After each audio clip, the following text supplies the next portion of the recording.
Well, thank you so much. Thank you, Scott. Scott's dad was a giant, by the way, as he is, like literally, figuratively, in the White Bear Lake Fire Department. He just lost his dad. And him talking about his dad is something, if you have a chance, ask him about his family. I am just honored to be here with so many incredible leaders. Of course, Scott, and then we've got Tom Thornburg out there, who's 5th District Vice President of the IAFF in Minnesota. I got to talk to Ed and Frank and saw Kevin. And I just want to thank you for putting some great people in charge. And I also want to let you know that I wore purple today. I thought of wearing red, but I just know there's some closet Viking fans out there.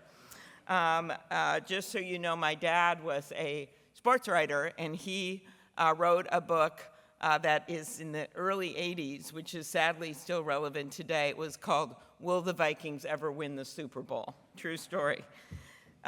Welcome to our nation's capital. Thanks for standing up for our firefighters. And I think you know that what the senators and the representatives need to hear from you in the next few days is that you appreciate them. But for you, a tough day at the office means everything. It's not like their tough days at the office, which means like staying up till midnight voting, right? For you, it's responding to a bridge collapse, saving people from a car crash, delivering a baby that just happened in our state with a firefighter. All of these things are your tough days at the office. And they need to respond not just with words and showing up at things and ribbon cuttings and new fire trucks. They need to actually have your back, and that's what I'm here to talk about today. I feel particularly passionate about it right now because just a few days ago I was at the funeral for those 2 Burnsville, Minnesota police officers and the firefighter, paramedic, IAFF member Adam Finseth, who perished. And I don't know if all of the facts are really out there. Some of them are not yet public, but they ran to that scene after getting a really very disturbing call of what was going on in that house. There were 7 kids in that house, and they ran into that house, and they negotiated, they did their jobs, and safely rescued all 7 little children, 14 on down. And then there was more negotiations, and unbeknownst to them, the guy had a cache of weapons, shot the police officer in the head, shot the other one, and it was Adam who ran into that scene to give him CPR. And he was killed giving the police officer CPR with a bullet that ricocheted through the vest he was wearing. People ask me, oh, were they wearing vests? Of course, they were in the SWAT team. They were all wearing those vests. They were responding to a call to duty. They did their duty, and they did it well. They saved their lives.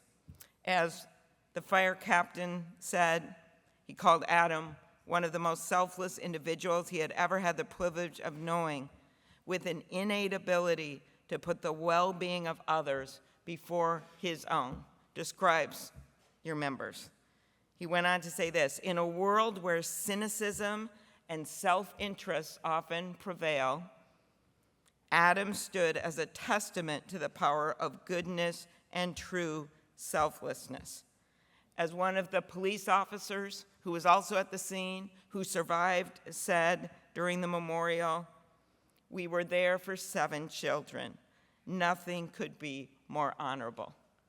So I want you to think of those memories when you talk to these members on the Hill, when maybe you're in the world of cynicism and self-interest.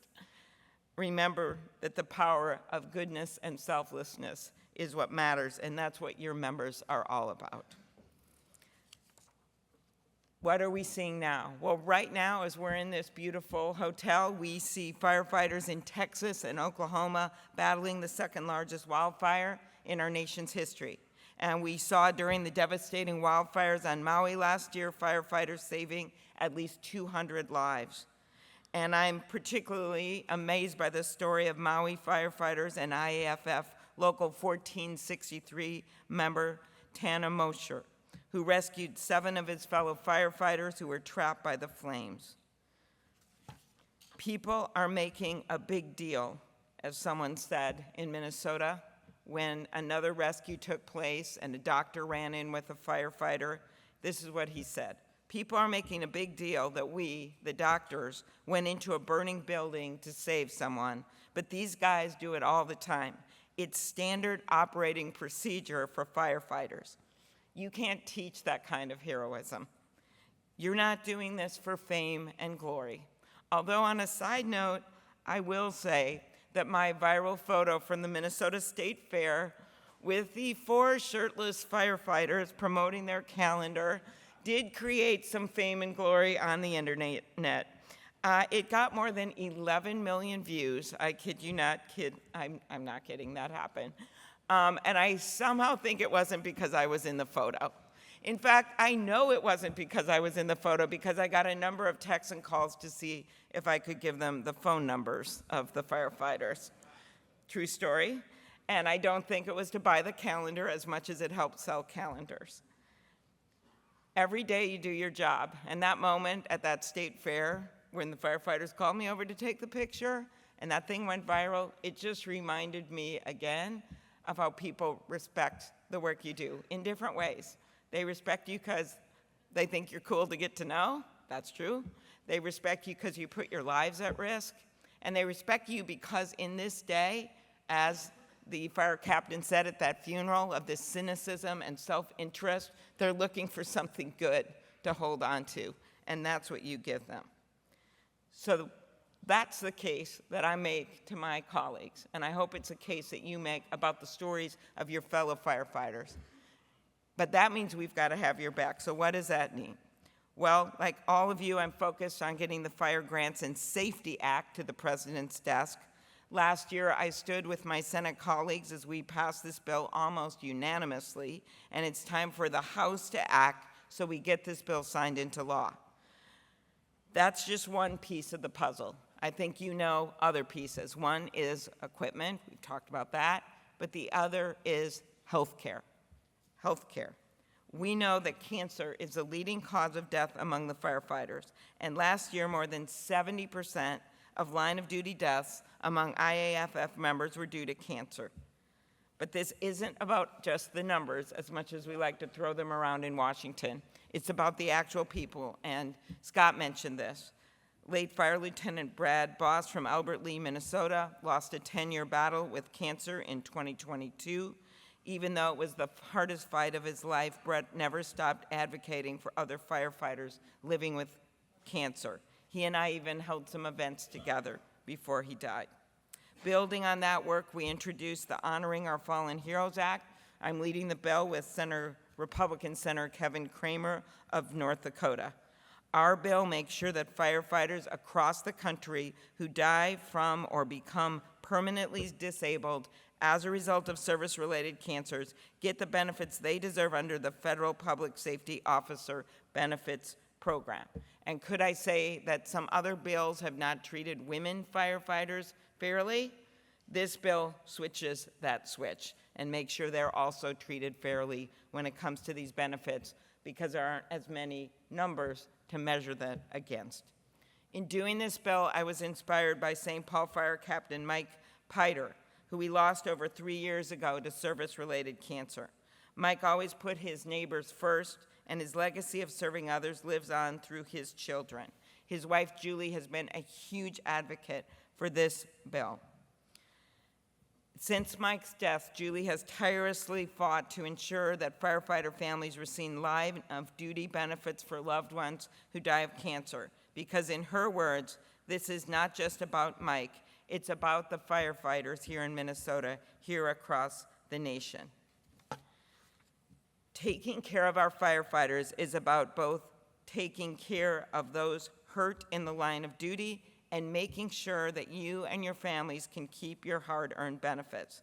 That's why I'm working with Sherrod Brown and colleagues from both sides of the aisle to repeal the Social Security government pension offset to ensure that you can keep your full Social Security benefits when you retire.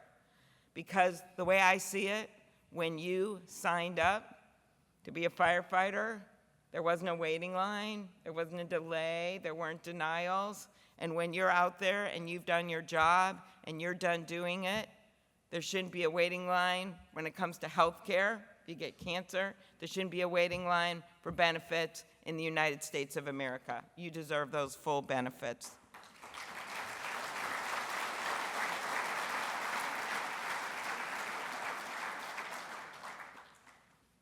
So I know that you have heard a lot about what's going on here in this town. I am very glad we don't have a shutdown. I might not have been able to be here talking to you if we did.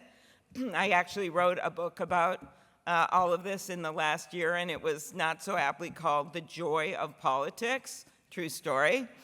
It actually came out the same day as Bernie's book, and my book was called The Joy of Politics, and Bernie's book is called It's Okay to Be Angry at Capitalism. It's a true story. And at the end of last year, when all this was going on, and I was trying to get one of these bills through desperately and get it attached to something, Bernie kept coming up to me on the floor and going, "Where's the joy? I don't see the joy." So I want to answer that for you today at the end here. Because for me, joy, as I know it is for you in tough jobs, is getting things done. And for me, it's personal. When I was the DA in Minnesota, before I had this job in the biggest county in our state, one of our investigators came to me and said, "We got this cold case that's sitting around that no one's dealt with."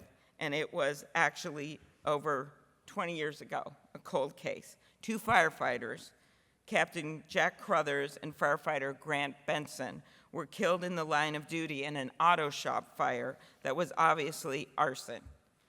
So this investigator was just an obsessed character. He told me how about the FBI guy who'd been investigating, ended up dying under a car. There was just all this stuff going on back then about this case. But so 24 years later, we went to the grand jury. We subpoenaed a bunch of witnesses. We went on and advertised that we were doing it on the station before they had the Super Bowl, and even though the Vikings weren't in it. And that actually worked. We got a whole bunch of witnesses that came up that'd been afraid to come forward before, including a bunch of old arsonists that we called the grumpy old men that hadn't set the fire but had been asked to set the fire. And we basically said, that we're going to go forward with this case. And out of that, community members who'd been afraid to come forward back then came forward. And as a result, we prosecuted the case. We put the guy, Vic, that owned that auto shop, 24 years later, he went to prison, and the families and the grandkids were sitting in the front row. That was personal to me. Unions are also personal to me. My grandpa was a union member. He was one of 9 kids, and he was the oldest boy, and his parents were sick. His dad was a miner, like my grandpa was, and so he had to quit school when he was 14. He went to pull a wagon as a teamster. Then he went and worked in the underground mines up in Ely, Minnesota, in the iron ore mines. He loved to hunt, but every day he went down in that cage, and he did his job for his family. Back then, those mines were so dangerous. My dad remembers the caskets at the Catholic Church. My grandma would always tell me about how the whistle would go off, and the wives would go running in, and they didn't know who it was who had died, whose husband had died that day. It was unions that made those mines safer. Unions that made it so that my grandpa and my grandma, who came from nothing, who lived in this little house their entire life that didn't even have a bathroom or a shower on the first floor, it made them so that they could raise my dad and his brother. My dad goes on, as I mentioned, to be a sports writer and a columnist and a member of the newspaper guild. He meets my mom. She moved from Wisconsin because they had stronger teachers' unions in Minnesota, and she taught 2nd grade until she was 70 years old. So IAFF, I stand before you today as a granddaughter of the U.S. Senator, the granddaughter of an iron ore miner and a union member, the daughter of a union teacher and a union newspaperman, and the first woman elected to the United States Senate from the state of Minnesota. That is what unions are about. That is what unions are all about. So the bottom line is, I wouldn't be here without our unions, and we need to have your backs. We need to have the backs of the families of people like Adam Finseth, who died giving emergency help to that police officer. We have to have the backs of families like Pedar, the firefighter in St. Paul, whose wife is still fighting, not for his benefits, because she got Minnesota to change the law along with your union, so those benefits are covered on cancer. But she's fighting to make it happen nationally, and that's our bill. So my last ask of you, as you look at all the bills, the 2 or 3 bills that you're lobbying on, you make sure and tell that story about those people that got that cancer. You tell that story about Adam, and you tell those members we can't just talk the talk. We actually have to get these bills passed and get it done. There is no more powerful messenger than all of you. Thank you, and I'm honored to work by your side. Thank you.